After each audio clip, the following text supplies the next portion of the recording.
You're listening to Spark TV, where we bring you daily interviews with real women in business at all stages. I'm your host, Danielle Lewis, and I am so grateful to have you here. Amazing, Shira. Welcome to Spark TV. I'm so excited to have you on the podcast. Excited to be here. Hi.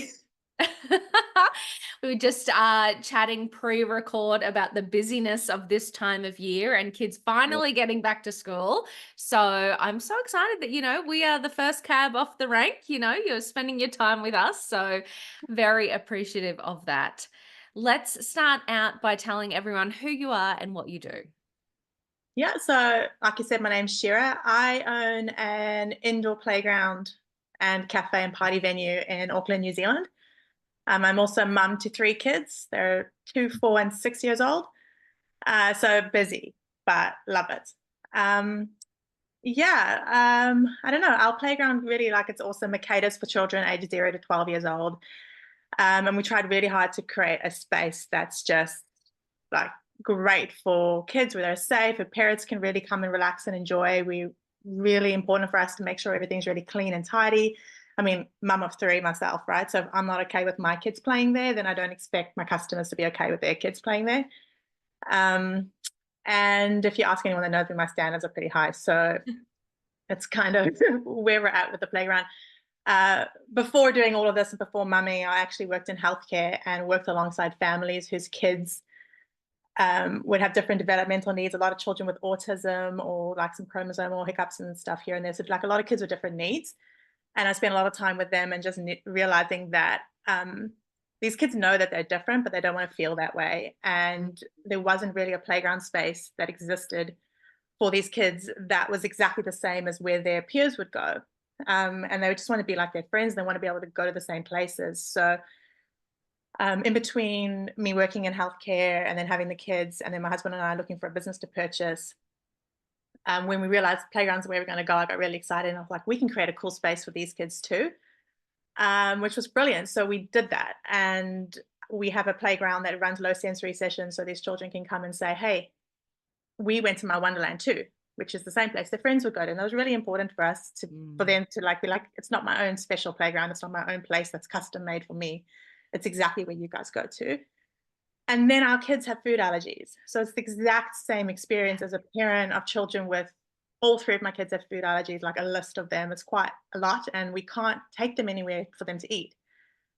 And I was like, man, I love my kids, but they're not unique.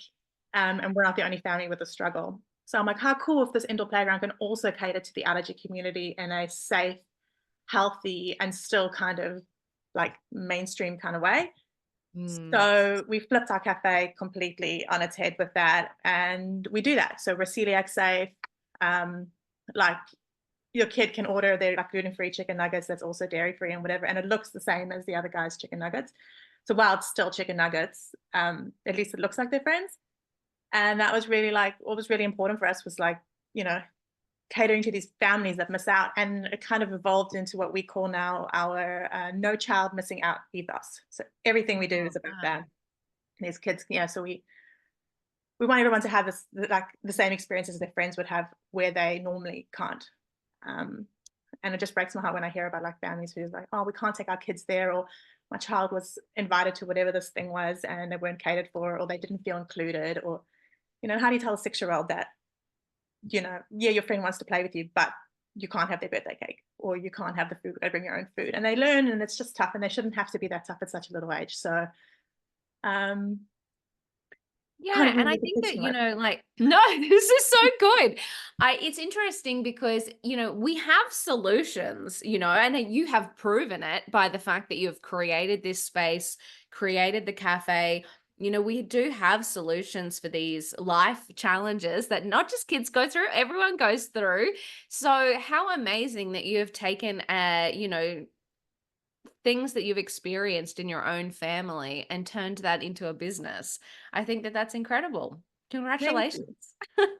it's been fun. And then just seeing I kind of the result of that, those families were like, thank you, my kid can play safely. I don't have to worry about them like getting sick, or they can come with their friends here and it's all the same. And I'm like, that's why we do it. And that's what important to us. It's been a lot of fun. And then seeing the buy-in from my team as well, and them really getting behind kind of that why behind why we're doing what we're doing. And then them realizing how important this is has been also really great because we employ a lot of high schoolers and university students, basically our whole team. And Oh, cool. they're like 10 out of 10 amazing with the whole thing. So then I'm like, man, you're invested in me, I'm invested in you. And I love it. We've got a team of 14 at the moment, which is Wow. awesome. Yeah, super great. I'm And okay, hold up. Let's talk about that because when you said that you hire teenagers, I was like, this sounds like a nightmare. But I'm hearing that because I guess they're almost of a similar age, they really probably viscerally understand the problem that you're solving. Like, talk to me about what it's like hiring teenagers and managing a team of 14. This sounds like hard work. um, I don't know. Um, I mean, I love my team, I really do. And we hire for attitude mainly. So with the Mm, interview process, it's very casual. We're just chatting with them about who they are, what do they like, seeing what kind of sparks their interest, and then me figuring out will their personality fit into how my team are. yeah. Because I can teach anyone to make a cup of coffee, right? But I can't teach you to be a good human or like laugh at a joke or be able to make a joke. So so that's kind of how we hire people based on that. I do a personality profiling on them as well once they're kind of on board, just to kind of get a feel for how Cool. their brain sort of innately works, so that I know, how am I going to train you? How much detail does your brain need? Or are you kind of like, if this is the big picture, that's all I need. And Mm, then if you're having a bad day, like how do we relate to you on that? Do you need a cuddle, or do you need me to give you a task you can rock at, and that will build up your confidence again? What do you need? And then mm, we train them. In New Zealand, we have, the 90-day trial period that we can use, which means that if they're not working out, if it's not working out for us or for them, either way, you just need 1 week notice, and then that's the end of that. yeah. And I make it very clear to them that that 90 days is still part of your interview process. Because now I need to make sure that while we're training you, you're actually learning how to do it and you can do it. Mm, And the job's not easy. I don't pretend that it is easy. And I explain again. And I'm like, look, and if you're working here in the 90 days and you think, man, this is not my jam, I'm not cool with this. Like, I don't want to be making copies for people, or I don't want to go into the playground and clean up wee accidents or whatever. That's yeah. fine. I'm not going to make you stay. But let's have that conversation. And that's sort of it. So at the end of the 90 days, like, I know they're in it. I know that I'm in it with them. And then I'm like, what do you need? Like, let's make this a fun Mm, place for you to work. I invest a lot in them. So we upskill them. I send them on all sorts of different trainings. We do fun stuff all the time, just to keep them engaged with, like, while they're with me. I know they're in high school. They're not going to be with me forever. And they're not. mm, Eventually they do move on, and that's fine. But my retention is really good. My turnover is very low in staff. And I think it's, as much as the work is really hard and full on, they enjoy being there. So we've got a very strong why, and they understand that. And then I take care of them. They get like super spoiled all the time. And we did a pizza competition with them a couple of years ago, where they got to design their own like pizza and try and sell it. And then there was this huge competition to see like whose pizza was the most successful. And there was big prizes, and it was this big thing with them, and they love it. Last year they were like, hey, we were real keen on indoor netball, so they put an indoor netball team together. And I think as long as, like, for us, we create a really nice working environment, that as much as it's a hard job because it's full on and kids are noisy and, you know, um, and we're busy, so it's a lot. mm. They love where they work, and I love having them work for me. So it all kind of works really nicely. My manager, who runs the shop, like, it's like me and her, but it's her. She's just turned 20. Oh, wow. She's young, yeah. And we put her through leadership training, like formal studies, and she's just risen to the occasion. And I'm like, you are 20. What are you going to be like when you're 25 or 30?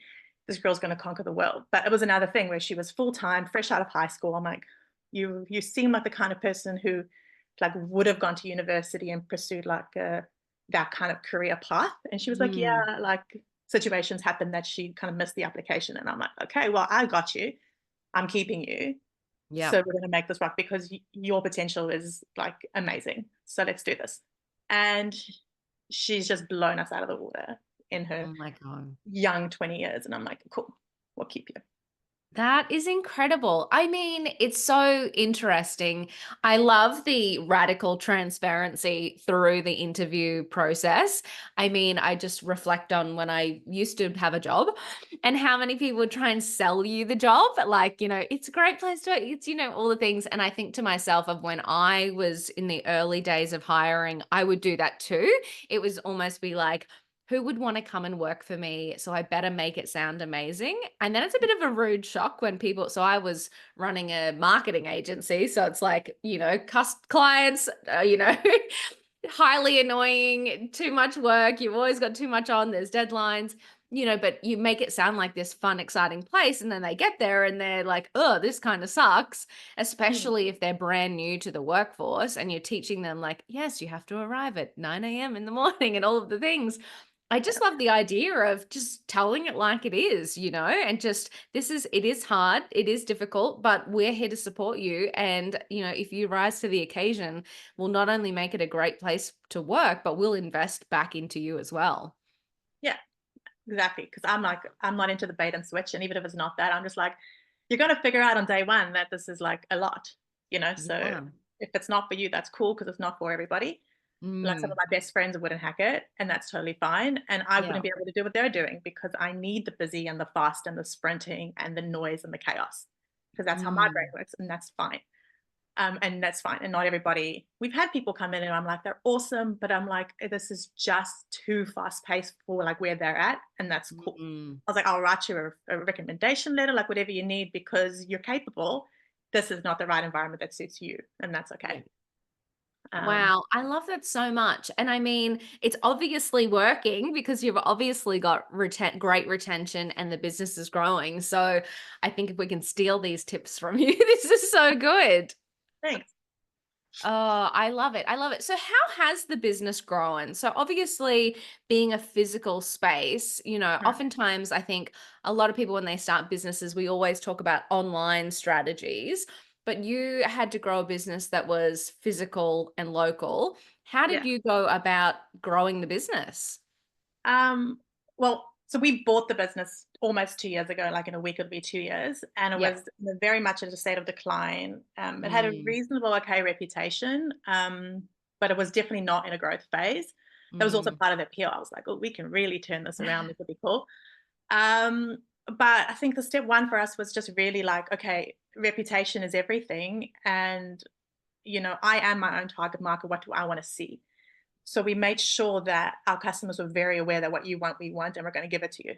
So you want a clean playground? It's clean, and we're going to show you we clean it, and we're going to clean it. And it's going to be obviously Mm, clean. We repainted. We made the menu healthier. We got rid of all the deep fryers, and we made sure everybody knew. We then we had a look at what all our competition were doing, and I was like, why do it like that? Just because everyone's doing it like that, we'll do it better. So we do birthday parties, and you know, I get the ease of just having like a mural that's always on the wall and then using some themed plates. But I was like, but if that was my kid's party, that's not okay with me. I mm. want like a decked out table, and I want awesome decorations. I want it to be over the top because when my 6-year-old walks into that room, I want her to go like, oh, there's like Ah! yeah, I want her to have a freak out over like how beautiful this room looks. And I said that to I was like, we're changing the way we do birthday parties. It's going to be amazing. And then we made sure everybody knew. So then it's that online marketing, it's the social media.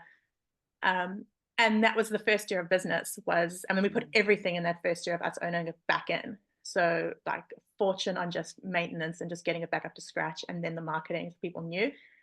And it snowballed. So between that first year that we owned it, like what the previous owners had done, and our last financial year, we doubled turnover. Wow, that's huge. Yeah. Oh my So it was God. amazing.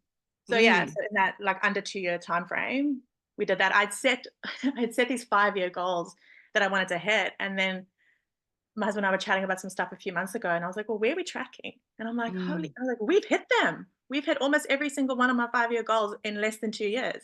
Wow. And it's because, I mean, if you're a parent, you find an awesome place that your kids love and that it ticks your boxes too, and that's where you become loyal to. Mm. The challenge that we've got in our industry is that our client base eventually ages out. So Yeah, of there's course. always Yeah. got to always keep them coming. But we do things differently. We do things differently with our staff, with the way we're constantly giving stuff away. So we partnered with a variety of different charities. Because of our no child missing out ethos, we don't want kids to miss out. So we donate, like, I don't even know, into like $40,000 worth of entries a year. Because these kids, if their Wow. families can't afford to come to somewhere like us, because, you can go to a free playground outside, that's fine, but it's not an indoor playground. It's not that environment. But if you got a free Mm, ticket, you can at least bring your kid there once and they can say they've been there too and had that once awesome experience. So we do a lot of that. And I think people can kind of feel the heart behind what we're doing. Um, and it's been profitable, it's been great, but it's also been hugely rewarding for us to know that, like, so many families are having this awesome experience, and we're kind of providing that opening for them. So, like, I don't know, we did like a 1 week, we did it twice last year where we dropped our entry pricing to $5, and that mm. whole week 100% of all the money that came in from entries we donated to a charity. Oh, So it was wow. like a win-win. So the charity got the support that they needed, and people could come and play for $5 for the whole day, Yeah. which is great. So That's we do that kind of incredible. stuff. And Yeah. it's I just love the logic behind your decision making as well. So how would I want my child to feel? Therefore, I'm not doing it the same as everybody else. I'll, change this up. Or how do I want to come in as a parent and see the space looking or know that it's clean or know that this is happening. You're really putting yourself in the customer's shoes, and Yeah. that is doing the selling. I mean, obviously you're telling everyone about it as well, but obviously the decision making and that why behind it is Yeah. really what people are resonating with. Yeah, I think so. And Mm, I'm lucky. Like I said, I am my own target market. I've got yeah. 3 young kids. So I'm like, "Do they like it, guys?" And I ask them, and they're like, "Yeah, mom, that's cool." "Well, no, it's not." I'm like, "Well, maybe let's ask your friends. What do they think? Should we have a play Yes. date with all your friends and just chat to the mums, like, what's going on?" Yeah, I But love generally, it. like, yeah, how does it feel? How does it look? How does it's a playground? How does it smell? Um, and again, if it ticks my boxes, because, like, if I don't want my kids playing there, if it doesn't look safe or it's not clean, then I can't expect someone else to spend money there because I wouldn't. Mm. Oh, Yeah. I love that so much. Now, you mentioned, one of the challenges are the kids aging out, which makes Yeah. total sense. What have been some of the other challenges over the last couple of years? I mean, even buying a business is super fascinating as well. I think a lot of Yeah. people start something, but that's a real interesting way to start a business is to buy someone else's. Like, what was that process like? And what have been like the hard things that have happened over the last 2 years? Buying a business is, if you've not done it, it's a process. It was years in the making. We had our very specific buying rules of what we were looking for. Mhm. And that would, like, depending on who you are, your rule would be different. Ours were like, we didn't want anything to do with alcohol or anything like unsavory in those regards because that didn't fit with our values. We didn't want anything that would require skilled labor, just because my husband and I would, if something ever happened and we needed to step in, like, I can't Yeah, be you owning need a to be able to do dentist it. because I'm not a dentist, Mm. right? I can't Mm. step in. And then just something, that was like could very easily be managed. And then that was sort of the process. It was just for us, when it was an indoor playground that popped up and fit our criteria, that we got very excited. We were like, we could do something really awesome. And then that passion in us was like, that's why it's a playground versus before the playground, we had looked at, like, I can't even, a mechanic like also like a petrol station, like loads of stuff. But I was like, yeah, it Wow. makes money, but it does not, it's not lighting a You can't fire get really. excited about pumping gas. Not my jam, right? Really, like, not my thing. And my husband was just like, yeah, I could do it. I'm like, yeah, but it's not your thing either, really. Yeah. And this is just kind of really like snowballed into this thing that we love so much. Our challenges, when you've got a big commercial space like we do, just the maintenance, things just break all the time, constantly. Like, Mm. I'm just like, oh, another thing. I can't even, like, a block drain or a a fridge malfunctioning, or when you're dealing with food, then everything's got to constantly be right. In our first year, we replaced all the fridges and freezers because they broke. So we'd purchased them with the purchase, and then within like a year, they were finished. Those had to be Wow. replaced. And then just constantly having to replace things. We're now just upgrading all our air conditioning systems because Auckland suddenly got really hot. Probably not by Australian standards, but by Auckland standards, it's got hot.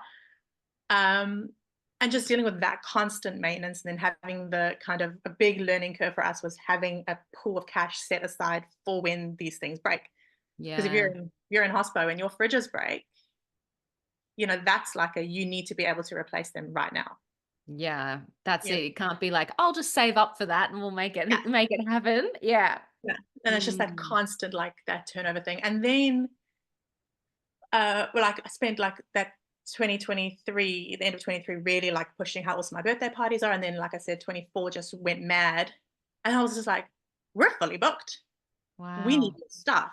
And then just, not considering what fully booked on parties would then look like for our playground in terms of Mm. the flow of customers, and being like, I hit these goals, but I didn't actually look a step forward about what the customer experience would be like if we actually ended up being that busy. So then we had a problem of like, we need to dial it back a little bit in our Mm. busy months. And how do we do that? And what does that look like? And how would somebody feel if they like got turned away? Because we don't want anybody missing out. So Yep. navigating kind of like you've got these awesome goals, but if you were to hit them, what would that actually look and feel like? And would like, it was just not a consideration. Also, because I thought I had 5 years to get there and didn't realize it would be faster. um yeah, like we started off running a shift a day with 5 staff members, and very quickly had to go to 6, and then before I knew it we were up at 7. And I Mm. reckon if I said to my manager, do you think 8, she would be like, yeah, let's do it with Yes, 8. definitely make it happen. Yeah. Yeah, and I was like, what, oh my goodness.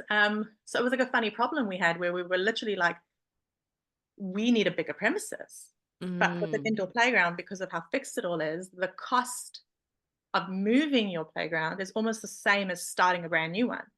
So we were like, it doesn't make sense to move, actually, financially. It's not a good financial decision, but it's an interesting problem to have. So we're like, what do we do? So the answer is we're going to open up another one. And then Wow. hopefully some of the people that are coming to our first store would go to the second one instead, because people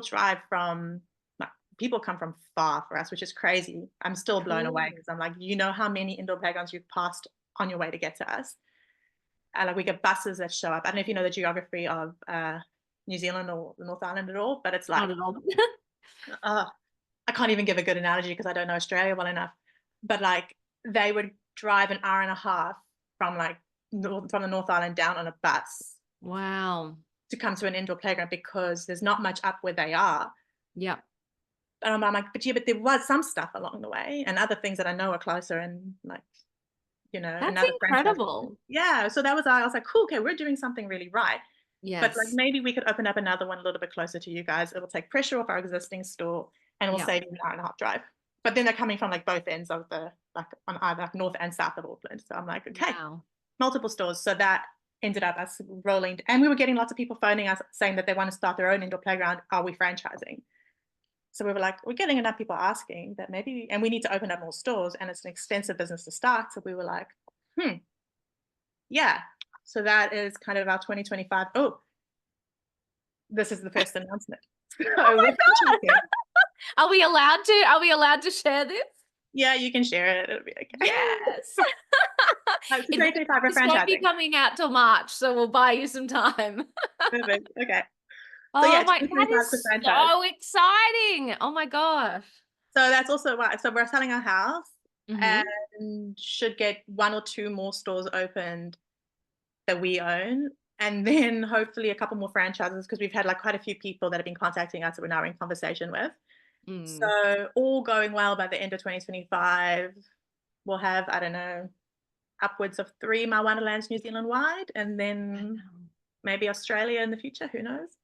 Oh, this is so cool. I Yeah. just love as well. So, you're making the decisions based on what customers want across the board, even when it comes to new stores. So, okay, where are customers coming from? Where are they, where are people calling saying, I want to open my own? Like, I just love that. So many people, I think, feel stuck in their businesses because they don't know what next step to take. But the best next step to take is the one that the customer will pay for. So I just love that all of your decision making is based on, your values, what you want as the ideal customer, and what your Mm, customers are telling you, and what potential businesses are telling you. I think this is such a bloody good business lesson. thank you. It's funny, like when I first graduated in healthcare, I was working in a private practice and it wasn't going the way I thought it was going to go. And I was just like suffering in silence. And it wasn't then until like one day I then just started talking to all the people that I graduated with and asking them questions about how their practices are going and what's going on. Mm. And I was like, why am I suffering in silence? Like some of them are having the same struggle, some of them made these big changes, but I was like, no one's talking about it. And I Mm. was always this kind of person before who would just try and figure it out on my own, or like maybe ask like one or two close friends and you kind of leave it at that, or just vent my problems, but not like want the answers or listen. And ever since then, I'm like, no, you know what? If I don't know, or I'm not sure, or even if I think I know, I'm just going to ask and see what Mm. people come back with. So I'm going to tell you what's going on with me. I'm pretty much an open book, sometimes to my own detriment. And because I'm like, I don't know what you know. Like, I don't even know what questions sometimes to ask. So let me ramble and Yeah. see what people throw back at me. And I just ask. I've got a question on my Instagram at the moment. We're renaming one of our smoothies because it's not selling, but it tastes incredible. So I'm like, we've named it wrong. It's got a naming problem. And I don't know what to ask. So I asked ChatGPT for some ideas. And then I just put them on my Instagram and I'm like, what should we call it? And then would you buy it? Yes. So I'm like, because I'm like, well, something's wrong with the naming, obviously. And I'm like, I'm just going to ask. Tell me what you want to call it. Do you want me to add this to the menu? Let me ask. Because I sometimes it goes love my it. way. And Where I I'm, think then people feel invested, right? They're like, oh, I voted on that. And now it's up there on the board. It's like they actually feel like they're part of your business and part of the process. well, they are. You're my customers. Without you, I don't have a business. So do you want me to sell this or not? Do you want to come here? Yes. And Oh, also God. because of our allergies, because our cafe is allergy friendly and the whole facility is allergy friendly. And like most indoor playgrounds, we've got a no lunchbox rule. You can't bring any outside food. For us, Mm-mm. it's because, people come to us because they need the kids to be safe. Yeah. So our whole facility is nut free, for example. But I'm like, but Yes. if I'm not then selling you the food that you want to eat, and then I'm telling you can't bring anything, Yeah. it's a problem. Doesn't make sense. So what do you want? And tell me. And I'm not being rude about it. Like, not what do you want? I'm like, what do you want? Just tell me. And if I can do it, I'll do it. Or I'll find something similar. But if you don't tell me, I don't know. So I ask. Yeah. Oh my God. It's just the best business lesson. Seriously. I think people do get a little bit scared of asking, but it's like, that's what people want. People want to be invested. They want to be involved and they buy from the businesses and they come back to the businesses that listen to them and provide a product or service that they actually want. It's not rocket science, is it? It's really not. Business is a relationship, whether you realize it or not. Like Yeah. people buy from you, whether it's business to business or customer to business, like it doesn't matter. There's a relationship. They're invested in your company for some reason. They're choosing you over another one. Why? It's probably you, whether they know your face, because I'm not on my socials really. So no one knows that I'm the owner. And I don't really work in the stores. But the heart behind everything is my husband and myself. Yeah. Right? Mm. And then they feel that, and then they feel that through our team. So I don't think it matters what your business is. I think your customers have a relationship with you in one way or another, whether you realize it or not. And if you ask them, they'd probably give you feedback. And the best thing my accountant ever said to me was, let them be the ones to say no. So Yes. whatever. Yes. I'm like, is it going to kill you if you ask this question? What's the worst that can happen? They say no. So ask. If you don't ask, the answer's no anyway. So we ask all the time. I'm like, what do you want? Oh, it is so good. Shira, you are absolutely incredible. Now, I always love to wrap up these podcasts with one last piece of advice. So, reflecting on your time in business, what would be a piece of advice that you would give to another woman on her business journey? If you're waiting for the right time, you'll be waiting always, because life is busy as a woman, as a mum, as in anything, and it does not ever slow down. So find a way to make it work today, even if your life is chaos, because a little bit more chaos to chaos is still chaos. Makes no difference. I totally agree. You are so amazing. Thank you so much for sharing your journey and your wisdom and your insights with the Spark community. That was absolutely incredible. Thank you. That wraps another episode of Spark TV. Shout out to Spark TV sponsor IP Australia for their amazing support of the Spark podcast and women in business. And if no one tells you today, you've got this.